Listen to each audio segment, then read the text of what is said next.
देश से गद्दारी और देश से गद्दारी की बस एक ही सजा थी, मौत। लेकिन उसकी मौत को एक मिसाल बनाने के लिए अमेरिका समेत पूरी दुनिया को दिखाना भी था कि किम से गद्दारी की सजा सिर्फ मौत है। चाहे तुम दुनिया में कहीं भी छुप जाओ, किम तुम्हें ढूंढ लेगा। वैसा ही हुआ। कुआलालंपुर हवाई अड्डे पर नॉर्थ कोरियाई जासूसों ने उसे घेर लिया और अपने 2 लेडी हैंडलर के हाथों नर्फ एजेंट नाम का केमिकल उसके चेहरे पे मल के उसे मौत की नींद सुला दिया। ये है किम जोंग उन, नॉर्थ कोरिया के शासक। ये सिर्फ 36 साल के हैं, पर दुनिया की चौथी सबसे बड़ी सेना इनके इशारों पे काम करती है। इनके पास परमाणु हथियार है। इनका परिवार 70 सालों से नॉर्थ कोरिया पे राज कर रहा है। बट किम वो इंसान है जो दुनिया के बीच बटा हुआ है। एक तो उनके परिवार के क्रूर अतीत की परंपरा है, तो दूसरी तरफ आधुनिक लीडर बनने की जरूरत। बने रहे हमारे साथ। Welcome to excellence.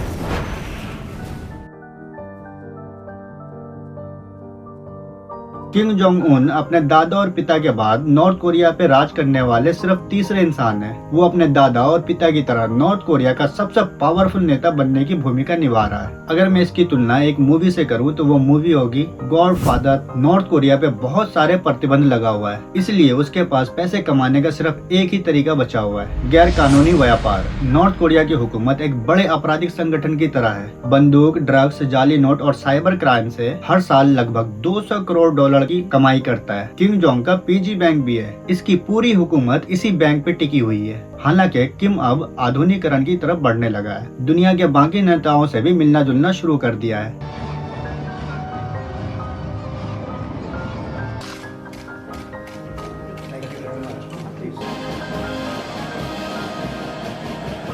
पर 2017 में एक बार फिर अपने दादा और पिता के नक्शे कदम पे चलना पड़ा, जब उसका बड़ा और सौतेला भाई, जिन्हें उत्तर कोरिया का उत्तराधिकारी चुनते वक्त नजरअंदाज कर दिया गया था, तो वो नॉर्थ कोरिया छोड़ के चाइना चला गया था और समय समय पर अपने भाई और अपनी हुकूमत के खिलाफ टीवी पे बयानबाजी करने लगा। फिर एक दिन उसके सौतेले भाई ने अपनी सारी हदें पार कर दी। वो CIA का मुखबिर बनकर नॉर्थ कोरिया की सारी इन्फॉर्मेशन अमेरिका को देने लगा। इस CCTV इमेज में किम उंग अपने संदिग्ध हैंडलर से मिलते हुए देखा जा सकता है। ब्रेकिंग न्यूज की भूखी मीडिया ने इसकी हर चाल पे नजर रखना शुरू कर दिया और उसे पब्लिश कर दिया। फिर क्या था, किम से विश्वासघात और देश से गद्दारी की बस एक ही सजा थी, मौत। लेकिन उसकी मौत को एक मिसाल बनाने के लिए अमेरिका समेत पूरी दुनिया को दिखाना भी था कि किम से गद्दारी की सजा सिर्फ मौत है। चाहे तुम दुनिया में कहीं भी छुप जाओ, किम तुम्हें ढूंढ लेगा। वैसा ही हुआ। कुआलालंपुर हवाई अड्डे पर नॉर्थ कोरियाई जासूसों ने उसे घेर लिया और अपने 2 लेडी हैंडलर के हाथों नर्फ एजेंट नाम का केमिकल उसके चेहरे पे मल के उसे मौत की नींद सुला दिया। जब किम के भाई की लाश को नॉर्थ कोरिया वापस भेजा जा रहा था, तो दुनिया ने देखा किम उनकी लाश जिस जहाज में थी उसमें वही लोग सवार थे जो हैंडलर एयरपोर्ट पे देखे गए थे। दुनिया को ये बात अच्छे से पता है, खासकर अमेरिका को। किम कोई मजाक नहीं, वो एक क्रूर कम्युनिस्ट शासक का तानाशाह है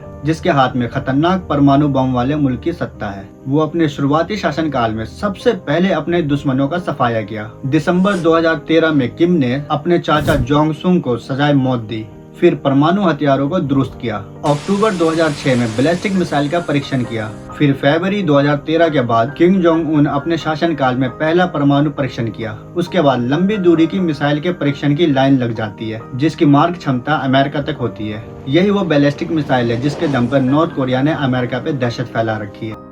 Tonight, a dangerous provocation. For the first time in nearly a year, North Korea launching an intercontinental ballistic missile capable of reaching deep into the US. फिर 2017 में नॉर्थ कोरिया ने कुल 6 परमाणु परीक्षण किए। 8 जून 1984 को पैदा हुआ किम जोंग उन पहले स्विट्जरलैंड, फिर 2002 से 2007 तक किम इल सोंग नेशनल कॉलेज से पढ़ाई कंप्लीट करने के बाद 2011 में उत्तर कोरिया की कमान संभाली। फिर अपने पिता किम जोंग इल और दादा किम इल सुंग के नक्शे कदम पे चलते हुए देश को चलाया। पर किम जोंग उन के लिए सबसे बड़ी चुनौती अब सामने आ रही है, जब दुनिया बदल रहा है। इसका अंदाजा अब किम जोंग को भी होने लगा है। इसलिए किम जोंग अपने दादा और पिता की परंपरा को नजरअंदाज करते हुए बाकी दुनिया के लीडरों से मिलना जुलना शुरू कर दिया है। 2018 दक्षिण कोरिया के प्योंगयांग में हुए ओलंपिक्स गेम में भी पार्टिसिपेट किया और 27 अप्रैल 2018 को किम ने अपने धुर विरोधी दक्षिण कोरियाई राष्ट्रपति से पांगमुनजोन के शांति गांव में मुलाकात की। ये पहली बार था जब दोनों कोरियाई नेताओं ने मुलाकात की थी। फिर इतिहास में पहली बार 12 जून 2018 को अमेरिकी राष्ट्रपति डोनाल्ड ट्रंप और कोरियाई तानाशाह किम जोंग उन की आमने सामने की मुलाकात हुई। उससे पहले किम ने रशिया के राष्ट्रपति व्लादिमीर पुतिन से भी मुलाकात की थी। और ट्रेन से चाइना भी गए थे। ऐसा लगता है धीरे धीरे ही सही उत्तर कोरिया भी आधुनिकीकरण की तरफ बढ़ने लगा है। स्कूल्स में स्विमिंग पूल, स्पोर्ट्स फैसिलिटी और वहाँ कॉन्सर्ट भी होने लगा है, जहाँ 1000 लोग उस कॉन्सर्ट में जुड़ते भी हैं। सोशल मीडिया का भी इस्तेमाल होने लगा है और कई सारे इन्फ्लुएंसर भी देखे जा सकते हैं। नेक्स्ट एपिसोड के लिए सब्सक्राइब करें।